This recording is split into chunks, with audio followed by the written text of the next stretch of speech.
If the workshop is eventually removed, the lot becomes much more attractive to developers, Brittany said, lowering her voice as she stepped closer to the realtor. I could not hear every single word, but I caught enough to understand exactly what she wanted.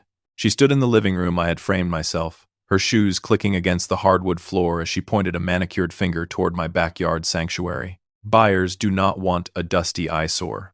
I gripped the rough edge of the oak banister. The air smelled of her heavy floral perfume, a sharp scent that completely masked the familiar smell of sawdust usually drifting from my clothes. My name is Calvin Mercer. I am 68 years old, a retired master woodworker, and I was standing in the shadows of my own staircase, listening to my son's wife sell my home. The real estate agent, a woman in a stiff gray suit, snapped a photograph. The camera shutter clicked loudly in the empty foyer. Are you sure the owner is okay with removing the workshop? My husband and I are the intended owners. Calvin has already agreed to transfer everything. We are just finishing the remaining paperwork, Brittany snapped. Evan and I own this property. Calvin just lives in the guest room. He is completely on board. I stayed perfectly still. I did not say a word. I just closed my eyes and let my memory drift back to the day this lie began. 6 years ago, the day she married my son. The heavy bass of the wedding band rattled the ice in my water glass. I stood near the gift table, holding a small package in my calloused hands. It was a walnut keepsake box. The wood was polished smooth, finished with tung oil until it gleamed like dark honey. I had spent 400 hours carving intricate vines into the lid. It was my gift to Evan and his new bride. Brittany tore the silver wrapping paper off. She held the box up by one corner, pinching the wood like it was covered in dirt. "Oh," she said, her smile freezing in place. "A box. Did you make this in your little garage, Calvin?" "It is black walnut," I told her quietly. "For your wedding rings and future memories." She let out a short, breathy laugh and turned to her bridesmaids. "Well, it is very rustic. Maybe we can hide it in the guest bathroom to hold cotton swabs." Evan stood right next to her. My 40-year-old son looked down at his polished leather shoes. He swallowed hard, then forced a weak smile. "Thanks, Dad." He did not defend me, and he did not defend the craft that had paid for his college education. I felt the smooth grain of the wood one last time before Brittany shoved my work onto the gift table, right next to a shiny espresso machine. That was the exact moment I made my choice. I had prepared a large manila envelope for them, containing the deed to the house I had purchased as their ultimate wedding gift. I quietly slipped that envelope back into my suit pocket. The thick paper crinkled against my ribs, a secret weight only I carried. 3 days after the wedding, I walked into the downtown office of my estate attorney. Mr. Harrison sat behind a massive mahogany desk, reviewing my escrow file. "Calvin," Mr. Harrison said, tapping his gold pen against the folder. "You never signed the final transfer authorization. The county still lists you as the sole legal owner of the property." I looked at the unsigned line on the bottom of the document. "Leave it in escrow," I told him. The attorney raised an eyebrow. "If you do not sign this, the house does not belong to Evan and Brittany. Legally, they are just your guests." "I know," I said. "For 6 years, I let them live in the main house while I moved into the attached guest suite. I let Brittany decorate the living room. I let her paint the walls, and I let her believe the house was hers. I wanted to see if she would ever change. She never did. Now, standing on the stairs in the present day, I listened to the camera shutter click again. "The neighborhood is highly desirable," the agent said, her voice echoing off the vaulted ceiling. "Developers are paying top dollar for double lots like this one. If we tear down that workshop, we can market this property to luxury builders." "Do it," Brittany commanded. "Evan and I want to list it immediately. We are tired of this old layout." "I will draft the preliminary listing agreement," the agent said, dropping a thick folder onto the kitchen counter. "But I will need the owner's signature to put it on the public market." "Leave the papers on the island," my daughter-in-law replied without missing a beat. "I will have it signed by tomorrow morning." I turned around and walked silently back up the stairs. The floorboards did not creak. I had built them to last. Brittany thought she was selling a house she owned, but she was about to sell a house that belonged to the man she was trying to erase. The next morning, the kitchen smelled of expensive roasted coffee and sharp citrus cleaner. Brittany stood at the granite island, tapping a gold pen against a thick stack of real estate documents. The agent from yesterday, looking even more rigid in a navy blazer, sat on the opposite stool. I poured myself a cup of dark roast, keeping my movements slow, invisible. "The county records are very clear," the agent said, sliding a form across the polished stone. "Calvin Mercer holds the deed. We cannot list the property on the open market until he signs the final authorization. Brittany waved a manicured hand dismissively. My father-in-law is old. He barely understands modern paperwork. He already told Evan and me to handle everything. She leaned closer, lowering her voice as if I were not standing 10 feet away by the coffee maker. He is leaving for a weekend trip soon. I will have him sign it right before he goes. Just a quick signature on his way out the door. The agent hesitated, her fingers hovering over the crisp documents. I can accept the preliminary listing package today, but every single page will be stamped pending owner signature.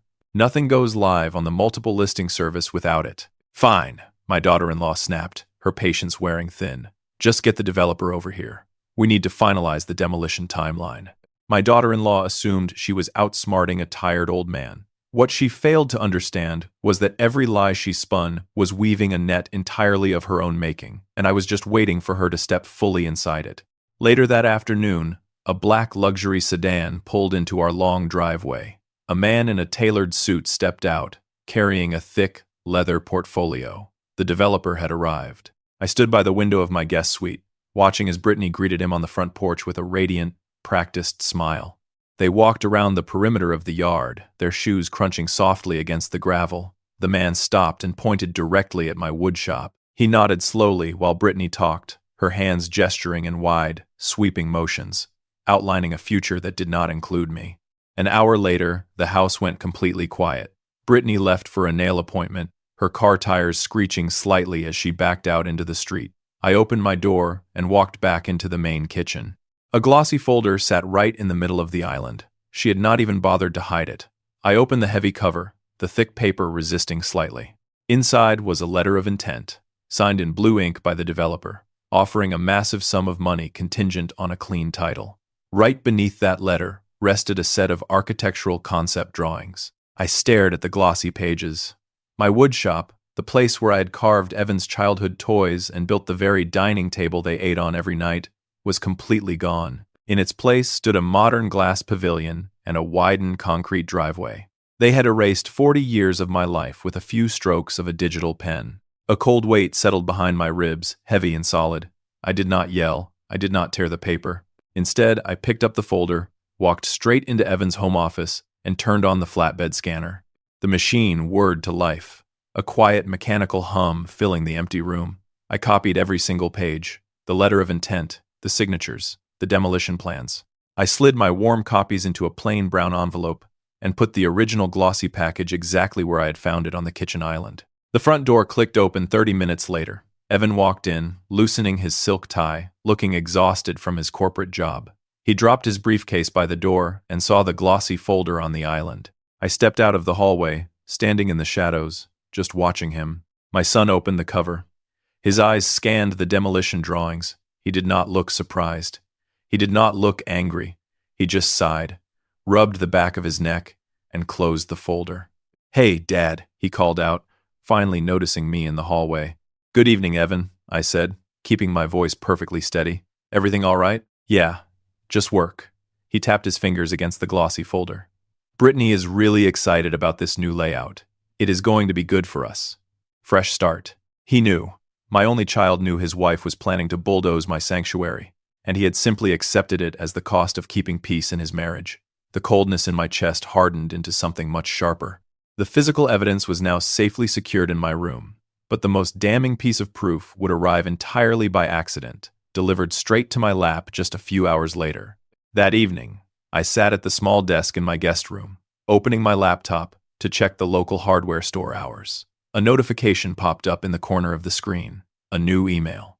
The sender was the real estate agency. The subject line read, "Preliminary listing documents and schedule." I clicked the message, the bright screen illuminating the dark room. Because I remained the recorded legal owner, the title company's preliminary title notification was automatically sent to every address attached to the ownership record. My email was still listed. The realtor had never intended to copy me. The system had done it automatically during the title review. I read through the messages carefully. Brittany had replied to the agent, confirming the timeline and explicitly stating that the old man would be out of the house soon enough. She was moving incredibly fast. Her greed was blinding her to the basic rules of real estate law, and she was leaving a digital paper trail a mile wide. I downloaded the entire email thread, saving it directly onto an encrypted external hard drive. I placed the small drive inside the same locked drawer as my original deed. The final line of the agent's email caught my attention before I closed the laptop. A professional photography crew was scheduled to arrive on Friday morning. They were going to stage the house, prepare the virtual tour, and frame my property as a developer's dream. Friday was exactly 2 days away. Brittany thought she was preparing for a victory lap, decorating a finish line she would never cross. Let her take the pictures. Let her stage the furniture. Every photograph would just make her final public collapse that much more devastating. The encrypted hard drive sat on my desk, barely larger than a matchbox, holding every email and forged timeline my daughter-in-law had created. I plugged it back into the computer. The security camera interface booted up with a quiet chime, throwing a pale blue glow across my weathered hands. I spent the next 2 hours downloading the exterior footage from Tuesday afternoon. The silent video showed Brittany pointing at my wood shop, laughing with the developer, and handing him the preliminary site plans. I dragged the video files into the same secure folder, right next to the scanned demolition drawings, and then I locked the drive inside my bottom desk drawer. The leather chair in Mr. Harrison's office sighed under my weight the next morning. My estate attorney poured 2 cups of black coffee from a silver carafe, sliding one across the polished mahogany desk. He picked up the draft I had emailed him the previous night, his eyes scanning the dense legal text. "Calvin," Mr. Harrison said quietly, tapping his gold pen against the paper. "This is a highly restrictive amendment. If you place the property into an irrevocable trust with a strict preservation clause, the house cannot be sold, demolished, or fundamentally altered. Not by Evan, and certainly not by Brittany." "That is exactly the point," I replied. I took a slow sip of the coffee, letting the bitter heat ground me. I bought that house to provide shelter for my family, not to fund a luxury developer's portfolio. The workshop stays. The original footprint stays. If my son ever tries to violate the clause, the entire estate transfers directly to a local trade school foundation. Mr. Harrison leaned back, studying my face for a long moment, and then he reached for his heavy brass notary stamp. "You understand that when they find out, the fallout will be catastrophic. Brittany thinks she is days away from a multi-million-dollar payout. When she hits this brick wall, she will take it out on Evan. Evan made his choice when he watched his wife mock my craft and stood in silence," I told him. "He needs to learn the actual cost of his compliance." The heavy thud of the notary stamp echoed in the quiet office. Mr. Harrison confirmed that every required document had already been prepared over the previous several weeks. Today, I executed the final signatures that activated the trust. My legacy was locked behind layers of state law, completely untouchable by anyone's greed. I drove back to the property and walked straight into the backyard. The afternoon sun beat down on the shingled roof of my woodshop. I unlocked the heavy wooden door, breathing in the deep, familiar scent of raw cedar and tung oil. This place was my sanctuary. Sawdust coated the floorboards like fine snow, and my vintage lathe sat waiting in the corner. I picked up a piece of rough cherry wood, secured it in the vise, and began sanding the edges. The rhythmic scratch of the sandpaper filled the room, blocking out the noise of the traffic on the main road. 10 minutes later, a small shadow fell across the threshold. My 8-year-old grandson stood in the doorway. Noah wiped his nose with the back of his sleeve, his sneakers covered in fresh grass clippings. He looked around the dusty room, his eyes wide, completely ignoring the massive modern house rising behind him. "Grandpa," the boy said softly, stepping over a pile of wood shavings.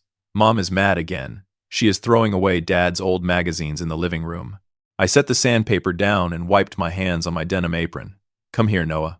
The boy walked over, running his small fingers along the smooth, curved edge of the cherry wood. He did not care about property values or luxury glass pavilions. He just liked the smell of the timber and the quiet peace of this room, exactly the way Evan used to when he was exactly that age. "Do you want to learn how to hold a block plane?" I asked him. Noah nodded eagerly. I spent the next hour teaching my grandson how to shave paper-thin curls off a piece of scrap pine. We worked in comfortable silence, the wood yielding beneath the sharp steel blade. Every time the boy successfully leveled a corner, a bright smile broke across his face. Brittany wanted to bulldoze this exact memory. She wanted to pour concrete over the only place where her son actually learned patience, just to pad her bank account. That realization extinguished whatever tiny shred of hesitation I had left. The sun began to dip below the tree line, casting long shadows across the yard, so I sent Noah inside to wash his hands for dinner. I swept the floorboards, turned off the overhead lamps, and locked the heavy door one more time. When I stepped into the main kitchen, the atmosphere was thick with manufactured tension. Brittany stood at the granite island, aggressively tossing a salad in a glass bowl. Evan sat at the edge of the dining table, staring blankly at his phone. "Dinner is ready," my daughter-in-law announced, slamming the wooden spoons down on the counter. "And Calvin, we need to finalize some things before you leave for your woodworking retreat this weekend." I pulled out my chair and sat down slowly, unfolding a linen napkin across my lap. "What things?" Brittany slid a glossy folder across the table. It was the exact same preliminary listing package I had already scanned, just some standard county updates. The real estate agent needs the primary resident to sign off on a routine final transfer authorization. It is just administrative red tape, but they need it by tomorrow morning. She lied with practiced ease. Her voice did not shake, and her eyes remained fixed perfectly on mine. She honestly believed I was just a naive old man who would sign away his life's work without reading the fine print. "Tomorrow morning," I repeated quietly, letting the words hang in the air. "Yes," she insisted, tapping a manicured fingernail against the cover of the folder. "The notary at the title company has an opening at 9 o'clock sharp. Evan has to work, so I will drive you there myself. We can get it done in 5 minutes." I looked at the folder, then at my son, who refused to lift his gaze from his glowing screen. The trap was fully set, the timeline was officially locked, and the architect of this entire disaster was eagerly holding the door open for me. "All right," I said, picking up my fork. "I will be ready at 9. Bright white strobe lights bounced off the hallway walls exactly at 8 o'clock on Friday morning. A professional real estate photography crew had taken over the main floor, hauling heavy tripods and oversized canvas bags across the hardwood.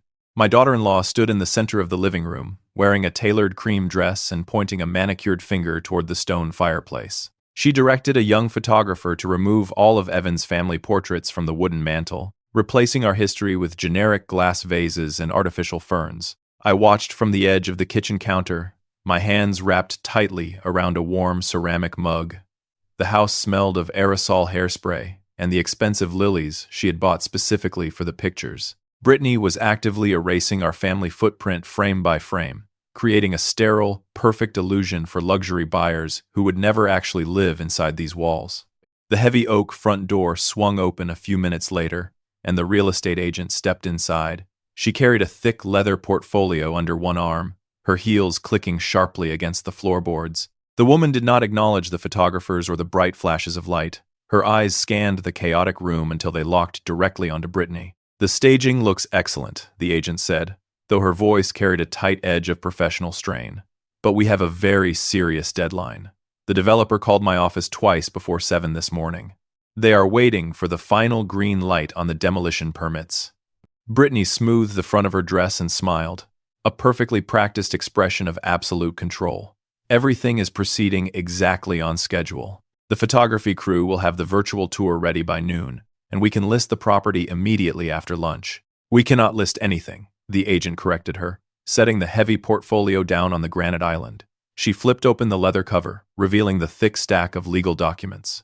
A bright red stamp glared across the top right corner of the very first page. It read, "Pending owner signature. The multiple listing service will automatically reject this file. I need Calvin's signature on the final authorization, or this entire deal stalls today." My daughter-in-law turned her head slightly, glancing over her shoulder in my direction.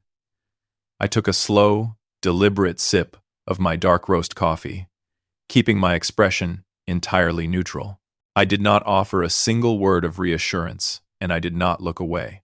"My father-in-law and I are leaving for the title company in 20 minutes, Brittany told the agent, her tone dripping with sweet condescension. "He has a woodworking retreat this weekend, so we are taking care of the routine boundary paperwork right now, so he can travel in peace. You will have your signed authorization before you even eat lunch." The agent looked from Brittany to me, a flicker of genuine confusion crossing her face. She clearly understood the massive legal weight of a property transfer, and she could not fathom why an older man would willingly sign away his only residence just to take a weekend trip. But the promise of a 6-figure commission kept her quiet. She nodded slowly, tapped her fingernail against the red ink on the folder, and walked back out the front door to take calls in her car. A sharp buzzing sound immediately broke the resulting silence. Brittany's smartphone vibrated across the stone countertop. The bright screen lit up with the developer's corporate name. She snatched the device, pressing it tightly to her ear while walking briskly toward the formal dining room. Her voice dropped to a harsh, commanding whisper, but the acoustics of the vaulted ceiling carried every single word perfectly to where I stood. Yes, I guarantee the title is clear. We are handling the final county technicality this morning. You can schedule the bulldozers for the 1st of next month.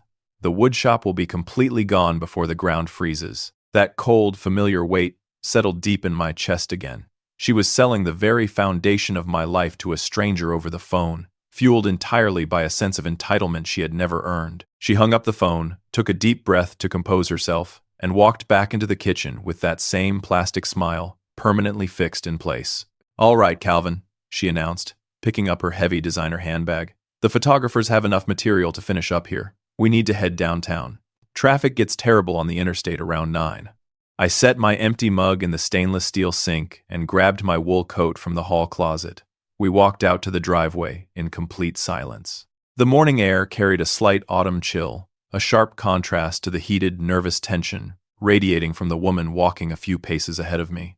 She unlocked her luxury sport utility vehicle, sliding into the leather driver's seat while I settled quietly into the passenger side. The drive into the city limits took nearly 40 minutes. Brittany turned the radio volume up high, letting generic pop music fill the quiet space between us. She drummed her manicured fingers against the steering wheel at every red light, vibrating with impatient, greedy energy. She genuinely thought she was on the verge of a massive financial victory. The reality was that she was driving us toward a legal brick wall at 60 miles an hour. We pulled into the paved parking lot of the downtown title company just a few minutes before 9. The building was an imposing structure of dark glass and poured concrete, housing the very escrow officers who held the true, unalterable documentation of my property.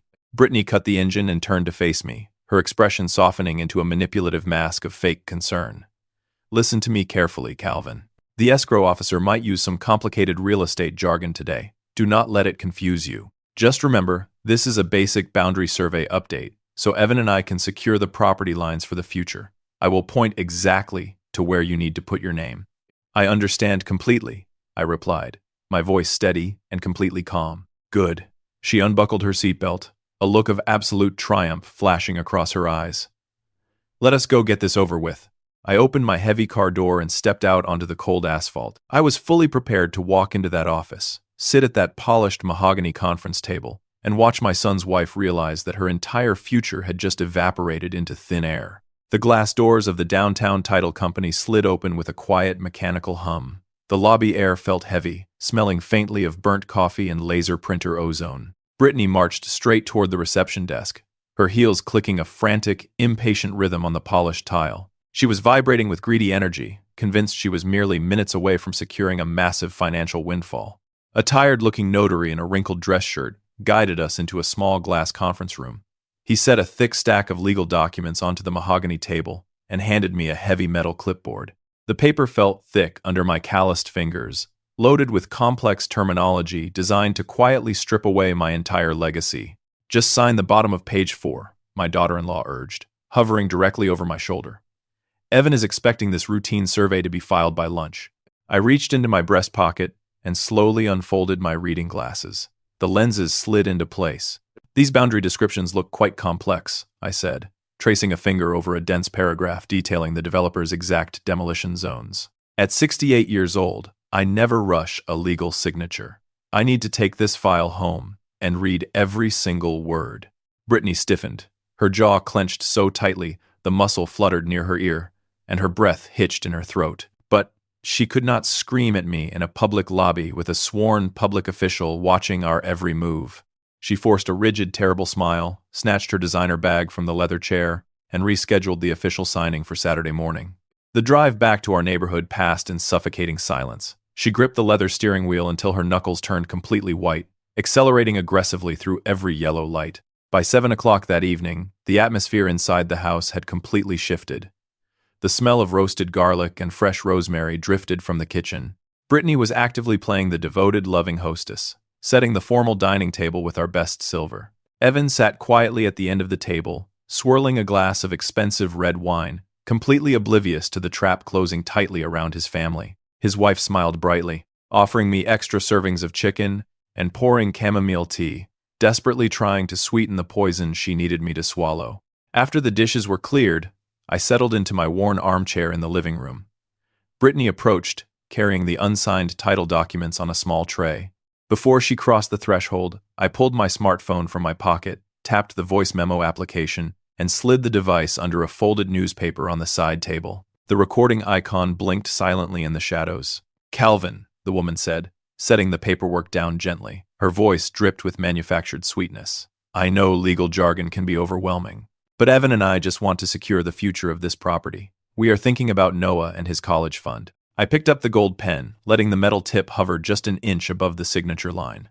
This document explicitly lists a commercial developer as the primary beneficiary of the boundary adjustment. Why would a family survey require corporate authorization? The sweet facade instantly cracked. Her manicured fingers dug violently into the fabric of the sofa cushion. "Because they are buying the extra lot," she snapped, her frustration finally boiling over the edge. "We are selling the back half of the property. The developer is paying over $1 million. I looked her directly in the eyes, keeping my expression perfectly blank. "And my woodshop?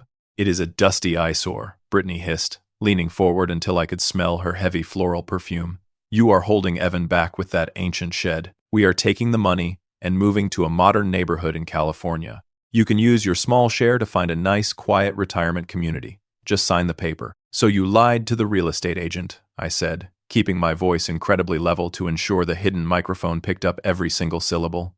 "You told her I approved the demolition. You told her the house was already yours to sell, even though my name is on the deed." "Because it will be," she shot back, completely abandoning her carefully crafted act. "Evan is your only heir. We are just accelerating the inheritance. Nobody cares about a pile of scrap wood when there is a massive cash payout sitting right on the table." A sharp gasp echoed from the dark hallway. We both turned our heads. My 8-year-old grandson stood at the bottom of the wooden staircase, clutching a stuffed bear tightly against his chest. Noah wore his plaid pajamas, his wide eyes darting back and forth from his mother to me. "You are tearing down Grandpa's shop?" the boy asked, his small voice trembling. Brittany scrambled to her feet, her face flushing a deep, ugly crimson. "Go back to bed right now, Noah. The adults are talking about grown-up things." The child did not move. He just stared at his mother, witnessing the raw, ugly greed she usually kept safely hidden behind closed bedroom doors. That quiet moment of absolute disillusionment on my grandson's face was all the confirmation I needed. I picked up the gold pen, placed the cap back on with a loud click, and dropped it onto the glass coffee table. "No," I said softly. The living room went entirely still. Brittany whipped her head back around to face me, her eyes wide with sudden panic. "What did you just say?" "I will not sign this document," I told her, standing up slowly from my comfortable chair. "Not tonight. Not ever." "You have to sign it!" Her voice spiraled upward into a frantic, echoing shriek. "The developer has bulldozers lined up for next month. The real estate agent is waiting for the green light tomorrow. You are ruining everything." I reached under the folded newspaper and retrieved my phone. I tapped the bright screen to stop the recording, making absolutely sure she saw the audio file saved directly to my secure cloud storage. Her mouth fell open as she realized exactly what I had just captured. "I am going to sleep," I said, walking past her rigid body toward the hallway. "I will meet you at the title company tomorrow morning. We can explain your timeline to the escrow officer together." The relentless Saturday morning rain battered the windshield of the luxury sport utility vehicle, reducing the suburban streets to a smeared wash of gray. We drove downtown in a suffocating, hostile silence. Brittany gripped the leather steering wheel until her knuckles turned completely white, accelerating aggressively through every yellow light. She was practically vibrating with impatient energy, utterly convinced she was mere minutes away from finalizing her massive financial windfall. We pulled into the parking garage of the downtown title company just before 9 o'clock. The underground air smelled heavily of motor oil and damp concrete. My daughter-in-law marched ahead of me toward the elevator bank, her heels echoing sharply against the pavement. The main lobby of the title office was a masterclass in corporate intimidation. Polished marble floors reflected the bright fluorescent lights, and the air conditioning blasted a dry, freezing chill through the room. A receptionist with a tight smile guided us into a large conference room encased entirely in soundproof glass. The real estate agent was already pacing near the window, nervously checking her smartphone. A second man, wearing a sharp charcoal suit and an expensive watch, sat at the far end of the long mahogany table. He was the corporate acquisitions manager, sent directly by the commercial builder to ensure the demolition permits were filed today. A senior escrow officer walked into the room a moment later, carrying a thick stack of manila folders. His nameplate read Arthur Sterling, and he moved with the slow, deliberate caution of a man who dealt exclusively in undeniable facts. The formal title company review was finally beginning. Mr. Sterling sat down at the head of the table, adjusted his wire-rimmed glasses, and opened the heavy file. "Good morning, everyone. We have a significant discrepancy regarding the property transfer." Evan's wife practically leaped out of her leather chair, her pristine composure cracking instantly. "There is no discrepancy," she interrupted, her voice shrill and commanding. "My father-in-law is just here to sign the boundary survey adjustment so we can finalize the lot lines. Please point him to the correct signature line so we can finish this." Mr. Sterling looked up from his paperwork, his expression perfectly flat and entirely confused. He slowly turned the thick document around, sliding it across the polished wood until it rested directly in front of Brittany. "Ma'am, this is not a boundary survey," the escrow officer stated, his voice dry and clinical as the attorney explains ownership rules to the room. He tapped a manicured finger against the bold black ink at the top of the page. "According to county records, Calvin Mercer alone controls the deed." The silence that followed was absolute, suffocating, and incredibly heavy. The real estate agent stopped pacing midway across the carpet. The developer's representative leaned forward, his eyes narrowing as he stared directly at my son's wife. Brittany stared at the paper as if it were written in a foreign language. Her face lost all its color, leaving her skin looking like wet ash. "That is completely impossible," she whispered, her voice barely carrying across the massive table. "Evan and I own the house. Calvin gave it to us as a wedding present 6 years ago. A gift package was indeed drafted at that time," Mr. Sterling corrected her gently, pulling another piece of paper from the depths of the file. "It was the exact same document I had hidden in my suit pocket all those years ago. But the transfer was never legally finalized because we have an unsigned authorization on record." He placed the final sheet of paper directly in front of me. The blank signature line stared back, the exact same blank space that had protected my legacy, my woodshop, and my peace of mind for over half a decade.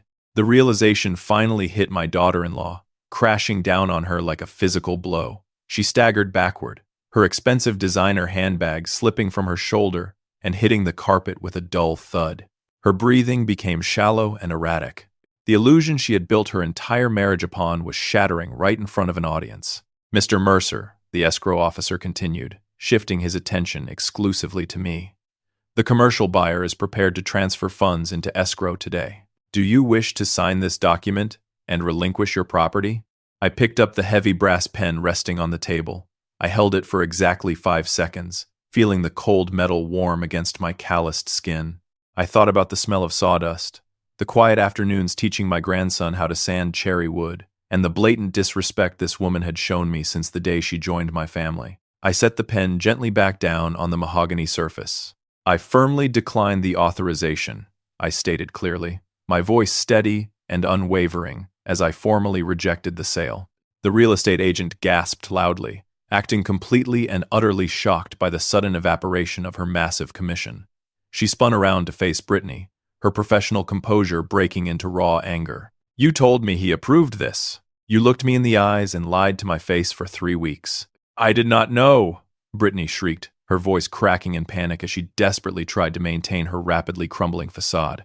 "Evan said the house was ours." "Calvin, you have to pick up that pen and sign that paper right now." The man in the charcoal suit stood up, buttoning his jacket with sharp, angry movements. He did not yell, which somehow made his reaction infinitely worse. "My firm does not participate in fraudulent family disputes, nor do we purchase contested land," he said coldly, officially declaring that our acquisition is immediately suspended pending clear legal title. The acquisitions manager said, "Until ownership is legally resolved, our company will take no further action." He picked up his leather briefcase and walked straight out the glass door without looking back. The heavy door clicked shut behind him, sealing the reality of the situation into the quiet room. Because I refused to sign my name, the active escrow cannot close. The multi-million-dollar payout was permanently gone. The demolition permits were entirely void, and the modern glass pavilion she had dreamed of building over my sanctuary was dead on arrival. Brittany sank slowly into her chair, pressing the heels of her trembling hands against her eyes. She had spent weeks treating me like a ghost in my own home, completely blind to the fact that I held the keys to her entire imaginary kingdom. I stood up, buttoning my heavy wool coat, and looked down at the woman who had spent 6 years mocking the very hands that provided her shelter. I did not raise my voice, and I did not gloat over her misery. "We will discuss the reality of your living situation tonight," I told her quietly, letting the absolute finality of my words settle over her shaking shoulders. "I am calling a mandatory family meeting." The drive home from the title company felt entirely different than the frantic morning commute. The heavy Saturday rain had slowed to a miserable, continuous drizzle. Brittany did not turn on the radio this time. She sat behind the steering wheel, her posture completely rigid, staring blindly at the wet pavement. She drove under the speed limit, avoiding my gaze entirely, terrified of the silence stretching endlessly between us. We pulled into our long driveway and parked next to Evan's sedan. When I opened the front door, the house smelled heavily of expensive furniture polish and artificial floral room spray, lingering remnants of the morning's staged photography shoot. Evan sat at the granite kitchen island, rapidly typing an email on his laptop, completely unaware that his wife's multi-million-dollar fantasy had just imploded downtown. "How did the boundary survey go?" my son asked, not bothering to look up from his glowing screen. Brittany dropped her heavy designer handbag onto the stone counter with a sharp crack. She did not answer him. She just stood there, her damp coat dripping onto the hardwood floor, breathing in ragged, uneven bursts. I walked slowly into the kitchen and set my wet umbrella in the corner stand. "It was not a boundary survey, Evan. Your wife was attempting to finalize the absolute sale of this property to a commercial developer." Evan finally lifted his head. His fingers froze on the keyboard, and his brow furrowed in deep confusion. He looked from me to Brittany, searching her pale, tight face for a quick explanation or an easy denial. "She lied to every party involved," I continued, keeping my voice incredibly calm as I revealed the collapse of her plan. "She told the real estate agent I approved the demolition of my woodshop. She told the corporate developer the title was already perfectly clear. But this morning, the senior escrow officer officially confirmed that the original transfer authorization was never signed. I still own this house, Evan. 100% of it." The color drained entirely from my son's face. He slowly pushed the laptop away, standing up so abruptly his heavy stool scraped loudly against the floorboards. "Brittany, what is he talking about? You told me Dad was fully on board with the new layout." "I was trying to secure our future," she shrieked, finally breaking her suffocating silence. Her voice echoed harshly off the vaulted ceilings, filled with raw, desperate deflection. "He's an old man, Evan. He just tinkers in that dusty shed all day while we pay the utility bills. The developer was offering over $1 million in pure cash. We could have moved to California by Thanksgiving." Evan ran a shaky hand through his thinning hair. "You forged a timeline? You brought a corporate developer to our home behind my back?" "I did it for us," she yelled, pointing a shaking, manicured finger directly at my chest. She was desperately trying to blame others for her own greed. "He is the one trying to ruin everything." He set a trap. He purposely waited until the very last possible second to embarrass me in front of the escrow officer. I pulled a small silver thumb drive from my coat pocket and placed it gently on the granite island, right next to Evan's laptop. "There is no trap, Brittany, only consequences. That drive contains every single email you sent to the real estate agent, explicitly outlining how you plan to throw me out of my own home before the ground froze." Evan stared at the small piece of metal as if it were a live grenade. The illusion of his perfect, modern marriage was crumbling right in front of his eyes. He realized the deception was not a sudden mistake, but a carefully calculated campaign that had been running for weeks. Calvin remained completely calm. I reminded them both, describing my exact demeanor during the escrow meeting. I simply told the truth. You built a house of cards on a foundation you never actually owned. The front doorbell rang, a sharp, cheerful chime cutting through the toxic atmosphere in the kitchen. Brittany flinched violently. Evan stood perfectly still. I walked past both of them, opened the heavy oak door, and found the real estate agent standing on the porch. She was clutching a large manila envelope against her chest, holding a large black umbrella to block the freezing rain. "Mr. Mercer," the agent said tightly, her professional tone completely gone. She stepped inside, pointedly ignoring Brittany, and handed the envelope directly to me. "I came to apologize personally. I was led to believe you were a willing participant in this transaction. My brokerage has officially withdrawn the listing, and we are returning all preliminary paperwork to the legal owner." She turned slightly, locking eyes with my daughter-in-law for one devastating second. You are extremely lucky the developer withdrew their offer before we filed the fraud report. Do not ever contact my office again. The agent turned around and walked back out into the rain, leaving the heavy front door wide open. The cold wind swept into the foyer, chilling the already frozen room. Evan looked at his wife, truly seeing the depth of her deception for the very first time. His hands dropped to his sides, completely defeated by the weight of county title records and undeniable proof. "How long have you been planning this?" he whispered. "Since the day you got married," I answered for her, breaking the heavy silence. "And I can prove it. Evan, I need you to go into the living room and turn on the television. I want to show you the wedding video." The heavy rain battered the living room windows, casting long gray shadows across the hardwood floor. Evan held the small black remote in his hand, his thumb hovering over the power button. His wife stood completely frozen in the center of the Persian rug, her wet shoes slowly staining the expensive wool. "Evan, please," she begged, her voice cracking into a desperate whisper. "Do not do this. We can just sit down and talk about the future." My son did not look at her. He pressed the button, and the large television screen flared to life, illuminating the dark room with the bright manufactured colors of a memory exactly 6 years old. I navigated the digital menu, pulling up the archived file containing their wedding footage. The loud, thumping bass of the event band immediately filled our quiet house. On the screen, a younger version of Brittany stood near a table piled high with wrapped boxes. She wore her pristine white gown, laughing with a bridesmaid, until she picked up the solid walnut keepsake box I had spent 400 hours carving. The camera captured every single detail of her face. We all watched her pinch the beautifully finished wood like it was covered in filth, mocking my craft and suggesting they hide it in a guest bathroom. We watched Evan stand right next to her, swallowing hard and looking down at his polished shoes, completely silent. I paused the video. The frozen image of her disgusted sneer dominated the entire room. That was the exact moment I realized you cared only about the price tag of my gift, never the meaning behind it, I told her, my voice low and incredibly steady. But I still gave you the benefit of the doubt. I let you live in this house for 6 years. I walked over to the coffee table and set down the plain brown envelope I had prepared, the thick paper unsealed with a sharp tear. I pulled out the architectural concept drawings and spread them across the glass surface. The glossy pages showed my woodshop completely erased, replaced by a massive concrete driveway and a modern glass pavilion. Evan picked up the demolition plans, his hands shaking slightly. "You had these printed before you even talked to me about the developer," he said, reading the date stamped on the bottom corner.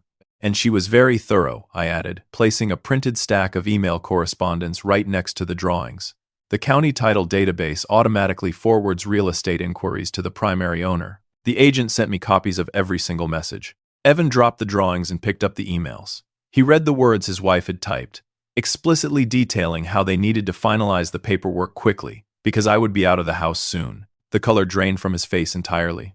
The deception was not a sudden mistake, but a carefully calculated pattern of greed established long before the developer ever arrived. Brittany backed away from the table, shaking her head frantically. "Those are just emails, Evan. It was just business talk. I was trying to negotiate the best possible payout for our family." "Is that what you call it?" I asked. I reached into my pocket, unlocked my smartphone, and opened the audio file I had saved the previous night. I turned the volume all the way up and pressed play. The clear, digital recording of our conversation filled the quiet room. Her own voice hissed through the small speaker, aggressively demanding that I sign the papers. We all listened as the recorded version of Brittany admitted she wanted the cash payout, completely dismissing my woodshop as a dusty eyesore holding her husband back. We heard her scream that I was ruining everything. The audio clip ended, leaving a suffocating silence in its wake. All documentary evidence was now completely exposed. Evan looked at his wife as if a total stranger were standing in his living room. The woman he married had systematically planned to strip his father of his only sanctuary, lying to real estate agents and corporate developers just to line her own pockets. Before anyone could speak another word, a small floorboard creaked in the hallway. My 8-year-old grandson stepped out of the shadows.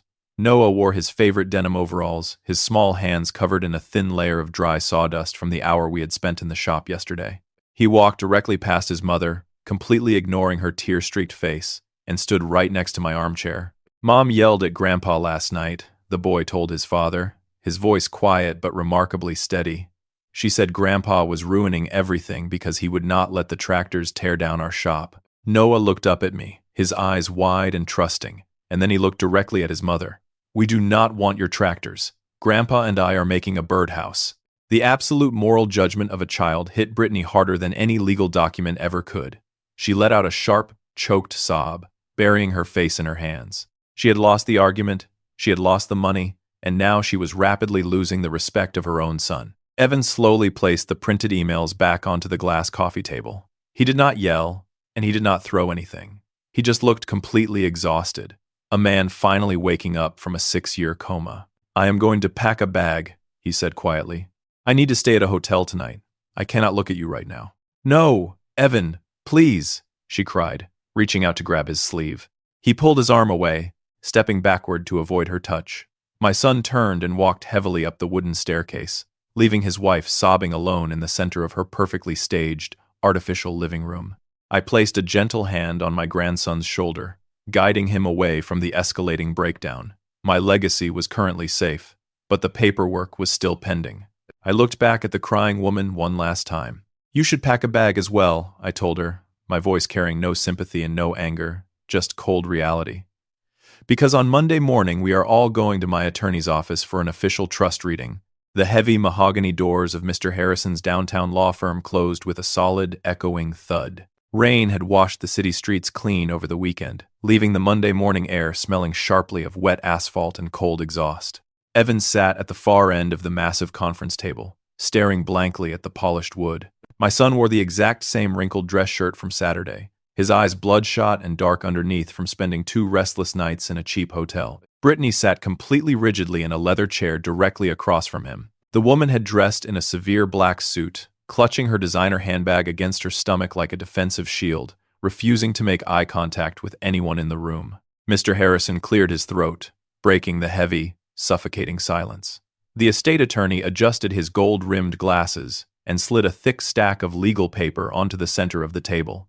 We are here to formally review the final amendments to the Mercer Family Trust, the lawyer announced, his voice clinical and entirely devoid of sympathy. Calvin executed these changes last week, and they are now legally binding.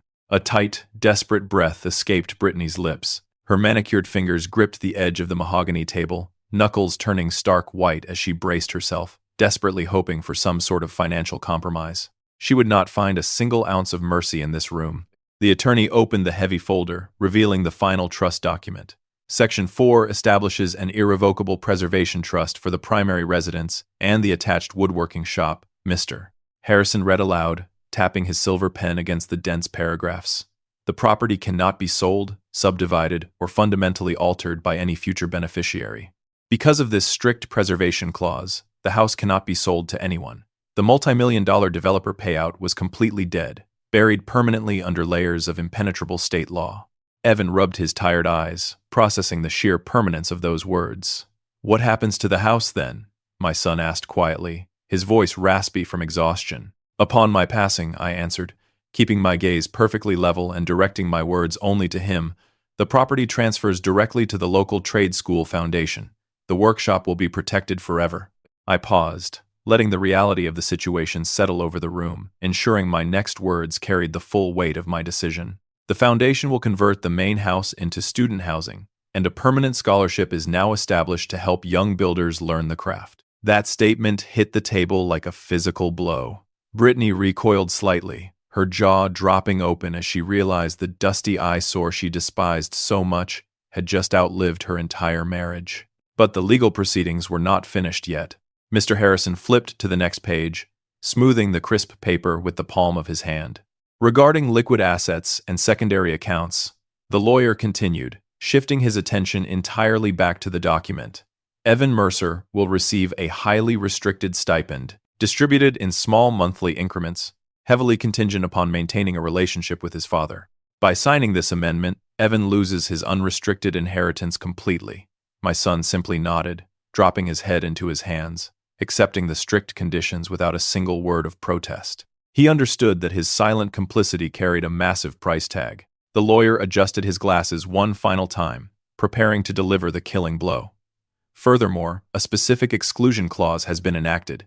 I watched the color drain completely from my daughter-in-law's face, knowing the next sentence would sever her ties to our family wealth forever. The document explicitly states that Brittany Mercer is completely excluded from any and all inheritance, property transfers, or financial support, Mr. Harrison stated flatly, officially confirming that Brittany is excluded from the estate. This clause remains absolute, regardless of her marital status to Evan Mercer at the time of distribution. "You cannot do that," the defeated woman whispered, her voice shaking violently. She looked frantically at Evan, her eyes wide with sudden, blinding panic. "Tell him he cannot do that. We are married. I am entitled to half of your future assets." Evan did not defend her. The man who had stood silently by while she mocked my wedding gift finally found his spine. My son pushed his chair back, the wooden legs scraping loudly against the floorboards, and looked at his wife with pure, unadulterated disgust. "You tried to steal his house," Evan said, his voice flat and incredibly cold. "You forged real estate documents and lied to a corporate developer. You are extremely lucky my father is not pressing criminal fraud charges against you right now. Do not ever ask me to defend you again." Brittany opened her mouth to argue, but no sound came out. The absolute reality of her situation finally took hold, crushing the last remnants of her arrogant pride. The trust amendment was signed and finalized. She was walking away from a 6-year marriage with no luxury California mansion, no massive cash payout, and absolutely no claim to the Mercer family legacy.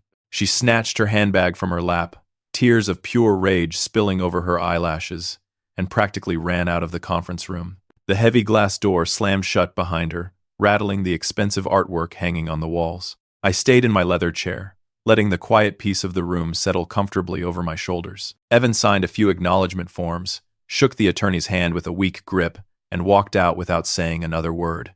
He had a massive amount of thinking to do, and I needed to give him the space to do it. 2 hours later, I pulled my old truck into the driveway of my quiet, protected home. The afternoon sun had finally broken through the heavy gray clouds, casting a warm, golden light across the cedar shingles of my backyard sanctuary. I unlocked the heavy door, breathing in the deep, familiar scent of pine sawdust and old tung oil. The room was perfectly still, completely safe from the threat of bulldozers and corporate greed. My boots left soft prints in the thin layer of dust as I walked slowly toward the back corner storage shelf. I reached behind a stack of rough cherry wood, my fingers brushing against a small, rectangular object hidden in the shadows. It was the solid walnut keepsake box. I pulled the handmade gift out into the light, staring at the exact same box I had carved by hand 6 years ago, the one Brittany had mocked and discarded at the wedding reception. I ran my callous thumb over the intricately carved vines on the lid, feeling the smooth, polished grain beneath my skin. The wood felt warm, holding a quiet, enduring strength that had easily outlasted every single lie told inside my house. I took a deep breath, letting the smell of the timber ground me, and then I carefully opened the walnut box. The heavy plastic wheels of an oversized designer suitcase scraped loudly across the front porch concrete early Tuesday morning. I sat quietly in the rocking chair by the bay window, drinking a mug of dark roast coffee, watching the final act of this disaster unfold. Evan had spent a third consecutive night at a downtown hotel, giving his soon-to-be ex-wife a 24-hour window to pack her belongings and vacate the premises. Brittany slammed the trunk of her luxury sport utility vehicle. The crisp autumn wind whipped her blonde hair across her pale face, but she did not bother to brush it away. She was leaving this marriage completely empty-handed. The massive commercial developer deal was officially dead. The expected family wealth remained legally locked behind the trust, and her reputation within our quiet suburban neighborhood was entirely ruined. The neighbors standing on their manicured lawns watched her load the car, whispering behind their morning newspapers. The woman did not look back at the house a single time before driving away. A profound, comfortable peace settled over the property the exact moment her taillights disappeared around the corner. I spent the rest of the morning opening the windows, letting the cold, fresh air flush out the suffocating smell of her artificial floral room sprays. Evan returned late that afternoon. The heavy oak front door opened with a slow, hesitant click. My 40-year-old son walked into the foyer, his shoulders slumped under a wrinkled wool coat, carrying a small canvas duffel bag. His tired eyes scanned the empty living room, noticing the missing expensive vases and the bare spots on the walls where her sterile modern artwork used to hang. I stood by the kitchen island, wiping down the granite counter with a damp cloth. "There is fresh coffee in the pot," I told him quietly, keeping my voice free of judgment. My son dropped his bag by the hallway closet and walked over to pour himself a cup. His hands shook slightly as he lifted the ceramic mug to his mouth. I retained a divorce attorney this morning, Evan said, staring down at the dark liquid. The preliminary paperwork is already being filed with the county courthouse. He leaned heavily against the stone counter, closing his bloodshot eyes. I am sorry, Dad, he whispered, finally offering the heartfelt apology I had waited 6 years to hear. I should have defended you at the wedding. I should have stopped her the second she brought those demolition plans into this house. I was just so terrified of the constant fighting that I let her walk all over both of us. I rinsed the cloth in the stainless steel sink, letting the warm water run over my calloused fingers. Fear is a powerful silencer, I replied, turning off the silver faucet. But you are a father now. Noah watches every single choice you make. If you do not stand up for your own foundation, your son will grow up thinking it is perfectly acceptable to let people tear it down. I know, Evan admitted softly. He looked up, his gaze meeting mine directly for the first time since the disastrous meeting at the law firm. I read the trust conditions again last night. I accept them all without any hesitation.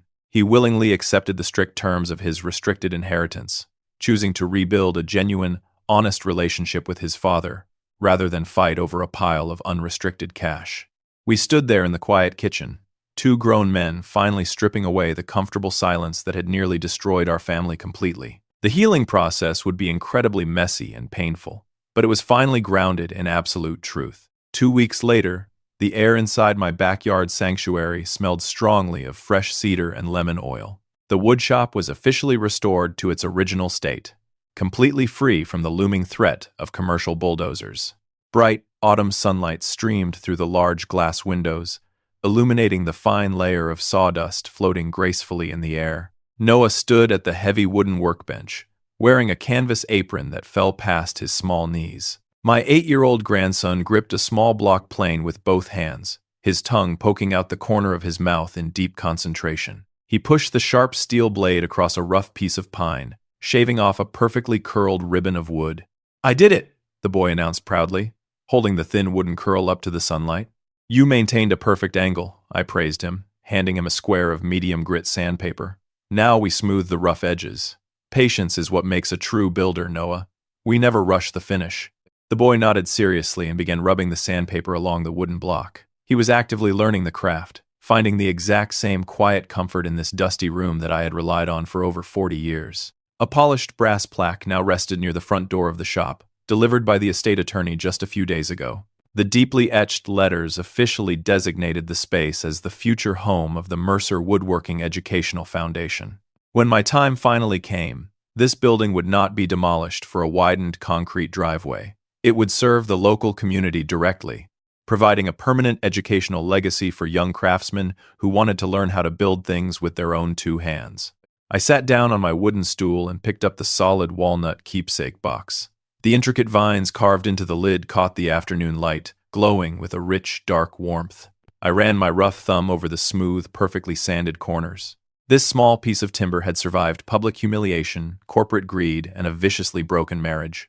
I placed the box carefully on the highest display shelf, right next to a framed photograph of Evan and Noah laughing in the backyard. The cold, heavy weight that had rested firmly behind my ribs for weeks was finally gone. I picked up a piece of rough cherry wood, secured it tightly in the metal vise, and went back to work. When you spend your entire life building a solid foundation, you naturally want to pass that hard-earned stability on to your children. You hand them the keys to a house, assuming they will respect the walls that keep them safe and warm. But as Calvin's quiet victory shows, unwavering generosity can far too easily be mistaken for weakness by those who never had to work for it. You watch them take your endless sacrifices completely for granted, slowly replacing your long history with their own selfish ambition. It always happens quietly at first. A mocking comment about a handmade gift at a wedding reception. A dismissive eye roll when you talk about the old things that truly matter to you. You tell yourself it is just a normal generational divide, but deep down in your gut, you know the actual truth. Entitlement does not loudly knock on the front door. It creeps in through the back porch and silently changes the locks while you are sleeping. The hardest, most painful lesson you will ever have to learn as a parent or a grandparent is that your unconditional love does not obligate you to continuously finance someone else's greed. You spend decades working double shifts, saving pennies, and sacrificing your own comfort, only to realize that the very people you are desperately trying to protect might be the exact ones trying to completely dismantle your peace of mind. True legacy is never just about transferring a piece of paper or handing over a stuffed bank account. It is about firmly demanding basic human respect. If you allow your adult children, or the entitled people they choose to marry, to bulldoze your personal boundaries, they will eventually bulldoze your entire life. Calvin did not have to yell, scream, or throw a tantrum to protect his sanctuary. He simply let the undeniable legal truth stand as an unbreakable brick wall against a massive mountain of lies. You do not have to set yourself on fire just to keep your extended family warm, and you certainly do not have to sign away your hard-earned dignity just to keep a fake peace at the holiday dinner table. Sometimes, the absolute most powerful thing you can do is stand perfectly still and let the people who take you for granted expose their own character to the world. It takes a massive amount of quiet courage to firmly hold your ground when your own family tries to forcefully push you out of the picture. You spend so much time endlessly worrying about their financial future that you completely forget to protect your own present reality. But you have an absolute, undeniable right to enjoy the peaceful life you built with your own two hands. Have you ever found yourself in a heartbreaking situation where your loving generosity was completely exploited by the exact people you were actively trying to help? And how did you finally find the inner strength to draw a hard line and protect your own peace? It is an incredibly heavy emotional burden to carry, realizing that the family you nurtured requires such strict, uncompromising boundaries just to survive. But when the dust finally settles and the greedy elements are permanently removed from your space, you are left with something truly beautiful. You are left with the quiet, enduring strength of a gorgeous life built entirely on your own terms, surrounded only by those who actually understand the true value of the home you have created.